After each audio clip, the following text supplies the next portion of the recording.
फजर से लेके इशा तक की जो 5 नमाज होती है कश्मीर में के जो मुस्लिम लोग हैं ये कश्मीरी सा बीन के शायद का ये कद्दू है।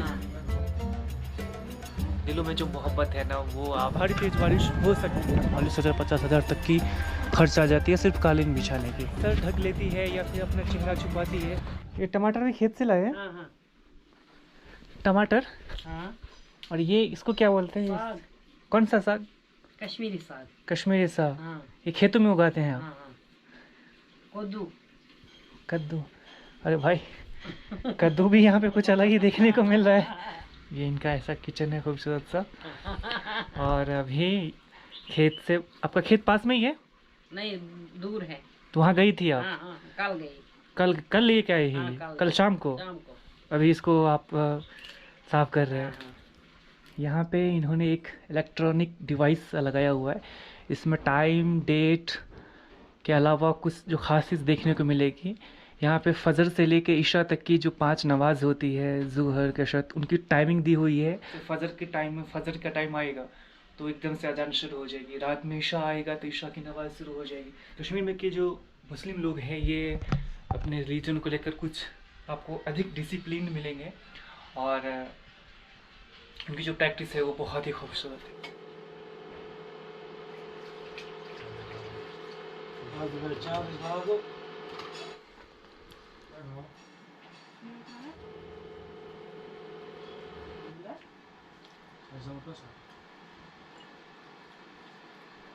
तो आज सुबह ही मैं यहाँ से निकलने वाला था ब्रेकफास्ट लेने के बाद, लेकिन भाई साहब की इच्छा थी कि हम खाना खाकर ही निकले। पर आपके यहाँ खाना कहाँ होता है? वो तो इतना खाना खिला देते हैं कि फिर आदमी का पेट ही एकदम बाहर की ओर निकल जाता है। हाँ, खाना तो खाना ही है। भाई साहब ने बोला कि आप बाहर जाओगे पता नहीं आपको कहाँ मिलेगी नहीं मिलेगी, इससे अच्छा है कि आप खाना खा के ही जाओ। वैसे मैं ऑलमोस्ट बैग पैक करके निकलने ही वाला था, लेकिन फिर भाई ने बोला कि नहीं आप रुक जाओ और आप खा के ही जाए। तो यहाँ के लोग काफ़ी ज़्यादा आपको लेकर थोड़े से कॉन्शियस रहते हैं। वो मेक श्योर करना चाहते हैं कि आपको कोई दिक्कत ना हो आगे, और इस बात का ख्याल बहुत अच्छे से रखते हैं। तो यहाँ के लोगों के दिलों में जो मोहब्बत है ना वो आप मेरी हर वीडियोज़ में आप देख रहे होंगे कि किस तरीके से लोग जो है वो सामने वाले को हेल्प करते हैं, मदद करते हैं और उसका इस्तेमाल करते हैं। यहाँ पे वो हैट्स ऑफ, मेरे पास में सचमुच में कोई शब्द नहीं है कि इन लोगों के बारे में मैं कुछ बोलूँ। जिस तरीके से ये खातिरदारी करते हैं और मेहमान नवाज़ी। स्वागत है दोस्तों आपका एक नई वीडियो में। तो मैं यहाँ पे रेडी हो चुका हूँ, मेरा बैग रेडी हो गया है, दूसरा वाला बैग भी रेडी है, फ़ोन वोन चार्जर कैमरा सब रेडी है। और अब मैं यहाँ से निकल रहा हूँ आगे के लिए। खाना भी बहुत अच्छे से बहुत तरीके से तबीयत के साथ में हो गया। मुझे लगता नहीं कि अब कल तक मुझे भूख लगने वाली, इतना ज़्यादा मैंने खा लिया। अभी अपना बैग उठाते हैं और यहाँ से निकलते हैं। भाईजान के यहाँ पे वाकई में बहुत अच्छा लगा, बहुत ज़बरदस्त वेलकम किया उन्होंने। वापस से हम पहुँच चुके उसी जगह पर जहाँ पर पहली बार भाईजान से मिले थे, उनके इसी कारखाने में, और यहीं से उनसे विदा लेते हैं। ठीक है, बहुत बहुत शुक्रिया भाईजान, आपका भी बहुत बहुत शुक्रिया, बहुत बहुत आपके। खुदा हाफिज़, चलते हैं। हाँ बिल्कुल। वाह, तो कल दोपहर को मैं इसी रोड से होके जा रहा था आगे हाईवे के लिए, और पीछे ही भाई साहब का कारखाना था। तो मैं ऐसे ही कुछ लकड़ी का काम देखने के लिए गया था और भाई साहब ने इनवाइट किया, और फिर हम आगे कल जा ही नहीं पाए, यहीं पे रुके। ठीक है, हम लगभग 1 घंटे में पहुंच जाएंगे। ठीक है। हाँ। दोस्तों एक अपडेट आप लोगों को बतानी थी। एक हमारी मित्र है जो उड़ीसा से है, तो वो भी आज आ रही है, वो भी आज हमसे मिलने वाली है। वैसे मैं उनसे पहले कभी मिला नहीं हूँ, सोशल मीडिया के जरिए, इंस्टाग्राम के जरिए ही हम कनेक्ट हुए थे। तो वो कह रही थी कि हाँ, उसने टेक्स्ट किया था कि मुझे आपके साथ में ट्रैवल करना है, हम चलते हैं साथ में लेह लद्दाख के लिए। तो हमने बोला हमारा प्लान तो है नहीं, अभी मैं फ़िलहाल कश्मीर में हूँ, शायद जा भी सकता हूँ नहीं भी जा सकता हूँ। तो उनका कहना था कि अगर आप कश्मीर में हैं तो हम कश्मीर में भी साथ में ट्रैवल कर सकते हैं, मुझे एटलीस्ट कुछ दिन आपके साथ में ट्रैवल करनी है। तो मैंने बोला ठीक है, ओके, अगर मैं जहाँ जा रहा हूँ, जहाँ ट्रैवल कर रहा हूँ वहाँ आप करेंगे तो ठीक है, मतलब कोई प्रॉब्लम नहीं है।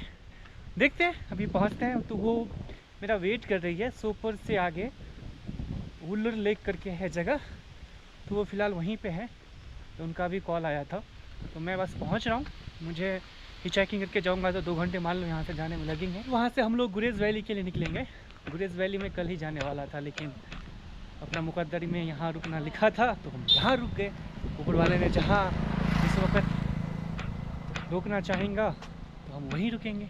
तो ठीक है, आज चलते हैं। प्लान करके तो जा रहे हैं कि आज जा रहे हैं गुरेज़ वैली के लिए। तो भाई साहब देख सकते हो कुछ ऐसा मेरा जो बोर्ड है वो टूट चुका है, और मैंने एक टेप लिया यहाँ पीछे एक दुकान में, 10 रुपये की ये टेप मिली है। तो सबसे पहले से फिक्स कर देते हैं, क्योंकि अपना सबसे बड़ा जो हथियार है वो ये बोर्ड ही है। तो बोर्ड का तंदुरुस्त रहना सबसे ज़्यादा ज़रूरी है।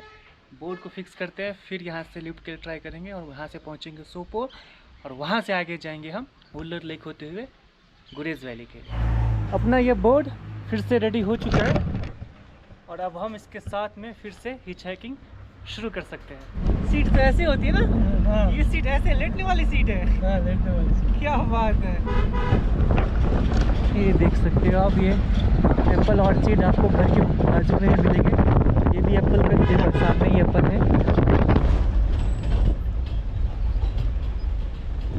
कश्मीर में हिचहाइकिंग का सबसे बड़ा मतलब ये है कि जो भी आपको लिफ्ट देंगे ना, खाने के लिए ज़रूर पूछेंगे।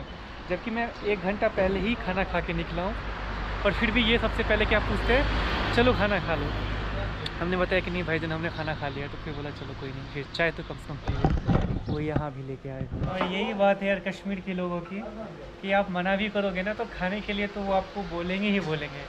और हमने पहले ही बोला था कि हम ये जस्ट 1 घंटे पहले हमने खाना खाया होगा, लेकिन फिर भी भाईजान ने लिफ्ट दी थी, बोला कि नहीं आप खाइए। अभी मैं वॉशरूम गया था, तब तक मैं आया तो देखा कि इन्होंने ऑलरेडी ऑर्डर कर दिया था। तो इस वक्त हम पहुंच चुके हैं सोपोर, और ये कुछ ऐसा मार्केट है यहाँ पर। देख सकते हो आज धूप निकली नहीं है सुबह से ही, तो मौसम बहुत ही शानदार लग रहा है। और मार्केट तो देख सकते हो दोपहर का टाइम है, लेकिन लग नहीं रहा कि दोपहर है, क्योंकि आज धूप निकली ही नहीं है, बादल सी लगी हुई है। तो इस वजह से कुछ ऐसा मौसम लग रहा है। बाकी ये मार्केट कुछ ऐसा देख लो। यहाँ पे बस स्टॉप भी है सोपोर का, तो यहाँ से कई जगहों के लिए आपको कश्मीर में टैक्सी मिल जाएगी।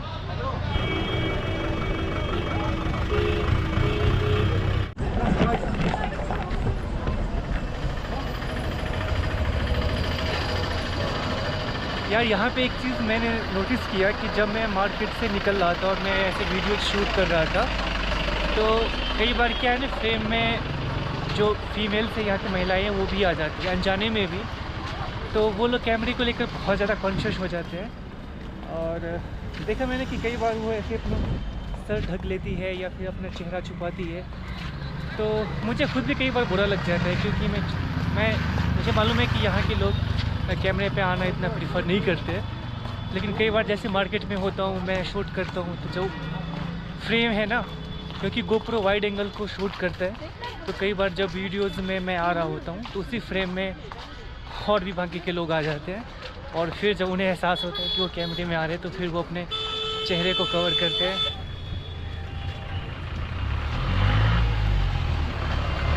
ये रोड गुरेज़ वैली के लिए जाती है वुल्लर लेक सामने से होती हुई। वुल्लर लेक से होती हुई झेलम नदी भी बह के गई है। हेलो, हाँ, तो अभी हम इसी रोड पे आगे जाते हैं, क्योंकि हमें आगे गुरेज़ के लिए जाना है। तो वहाँ से कांटेक्ट करेंगे, शायद होगा तो वो आगे आ जाएगी, तो फिर बीच में कहीं हम मिल सकते हैं। वैसे मौसम काफ़ी बदल गया है कश्मीर में।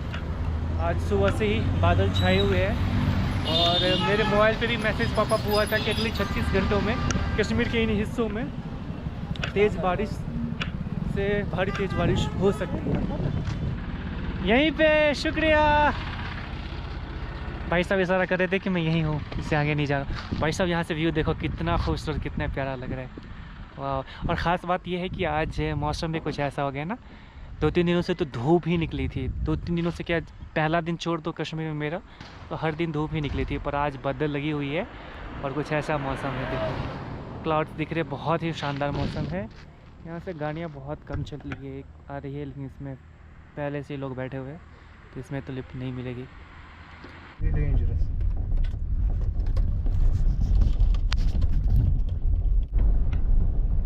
सुबह कहाँ से आ रहे हो?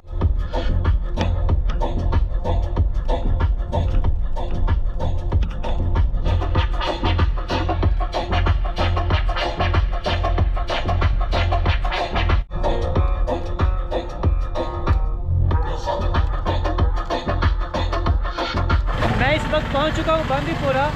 मौसम थोड़ा सा ऐसा बना हुआ है कि बारिश ऐसा हल्की हल्की ड्रिजलिंग हो रही है। तो सबसे ख़ास बात यह है कि यहाँ पे नेटवर्क नहीं है। और सडनली एक भाई बता रहे हैं, मेरे पीछे हैं ये भाई साहब, कि नेटवर्क कट हो गया अभी कुछ घंटों से। कितने देर से? घंटों से नहीं तो जी, आधा घंटा हो गया। आधे घंटे से नेटवर्क नहीं है।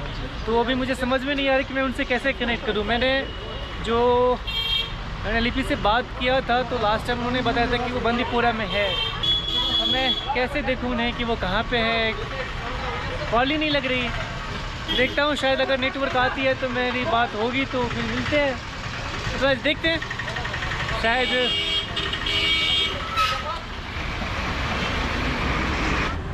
अब क्या किया जा सकता है। भाई साहब, पावर कट हो गई है यहाँ पे कोई नेटवर्क नहीं है। एयरटेल में तो वैसे भी नहीं है, जियो में नेटवर्क है लेकिन वो फेक नेटवर्क है, काम ही नहीं कर रहा है। आधे घंटे से ज़्यादा 1 घंटे से मान लो पावर कट हुई है। और जिस फ्रेंड के बारे में मैंने वीडियो के शुरू में बोला था मैं उनसे मिलने वाला हूँ, उनसे लगभग पौने घंटा पहले मेरी बात हुई तो उन्होंने बताया था कि वो यहाँ पहुँच चुकी है। लेकिन यहाँ पे कोई कॉलिंग हो ही नहीं रही है तो मुझे पता ही नहीं चल रहा है कि मैं उनसे कैसे अभी कनेक्ट करूँ।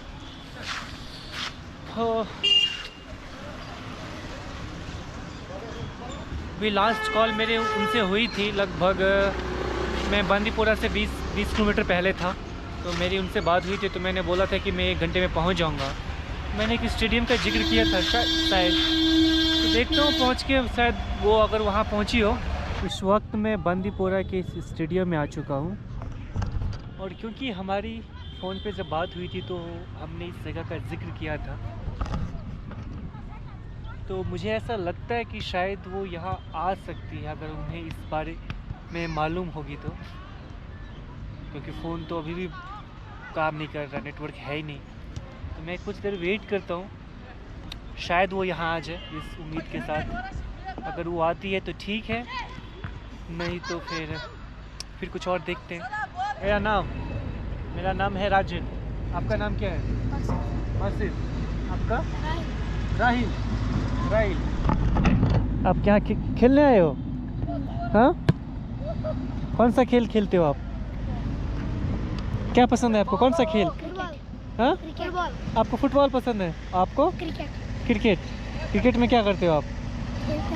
बैटिंग करते हो, बॉलिंग करते हो? बैटिंग बॉलिंग दोनों करते हो? अच्छा लगता है खेलना? क्या बात, कौन सी क्लास में पढ़ते हो आप? सेकंड। आप? थर्ड। चलो। तो बांदीपोरा की इसी ग्राउंड में इस वक्त हूँ मैं यहाँ पर। अगर मैं आपको दिखाऊं तो कुछ ऐसा ग्राउंड है।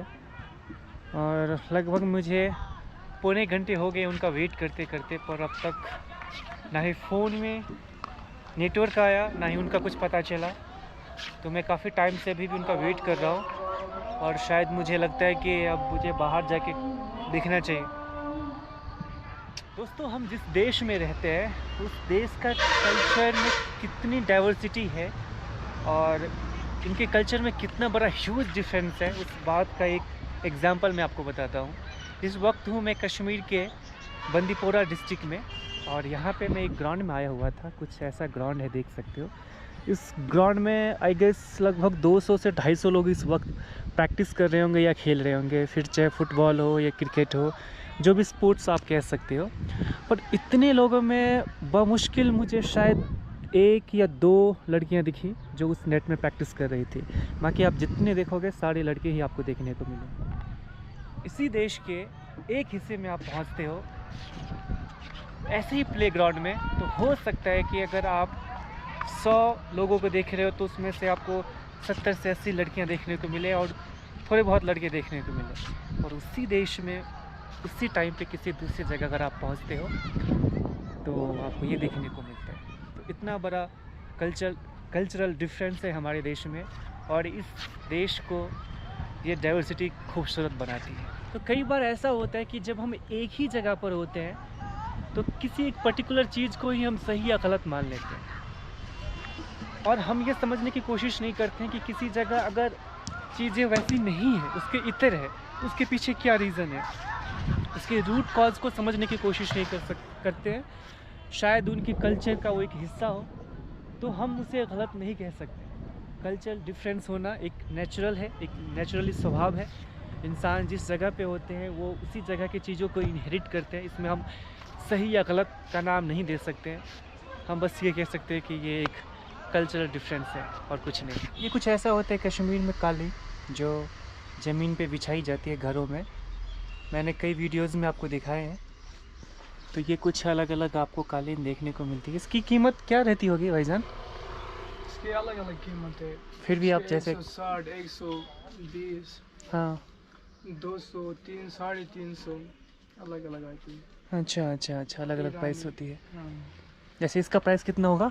इसका होगा 160 160? Feet, 160 feet. नहीं नहीं, 160 फीट है ना ये?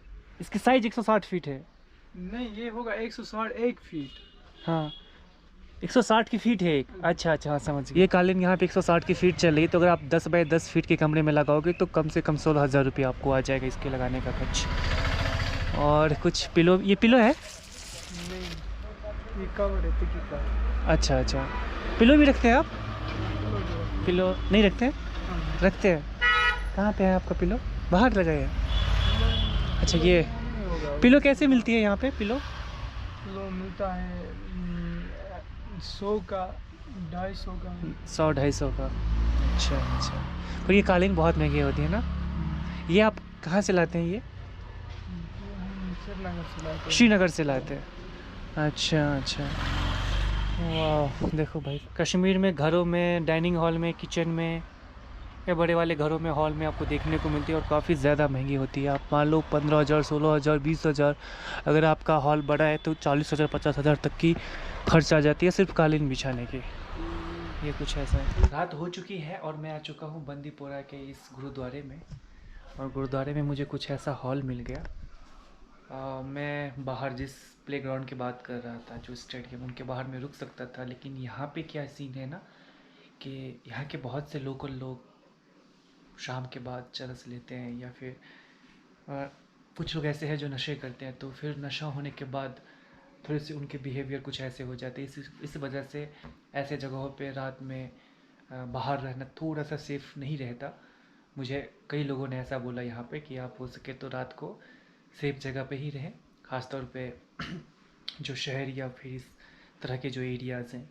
तो सडनली मुझे पता चला गुरुद्वारे के बारे में, तो मैं गुरुद्वारा आ गया। और यहाँ पे जब से मैं कश्मीर आया हूँ पहली बार मैं रोटी और सब्ज़ी खाया। रोटी मतलब मैं गेहूं की रोटी की बात कर रहा हूँ। और सेवा भाव की थी, यानी खुद से ही पकाया था पाजी के साथ मिलकर। और पाजी से बात की तो पाजी ने पैसे भी नहीं लिए और उन्होंने रुकने के लिए बोल दिया। तो ठीक है, फिर आज के लिए अपना आशियाना कुछ ऐसा है। और हमारे मित्र से तो अभी भी संपर्क नहीं हो पाए क्योंकि फ़ोन अभी भी नेटवर्क नहीं है। अब कल दिन में देखते हैं कैसा होता है। फ़िलहाल इस वीडियो को करते यहीं द एंड। मिलते हैं आपसे कल।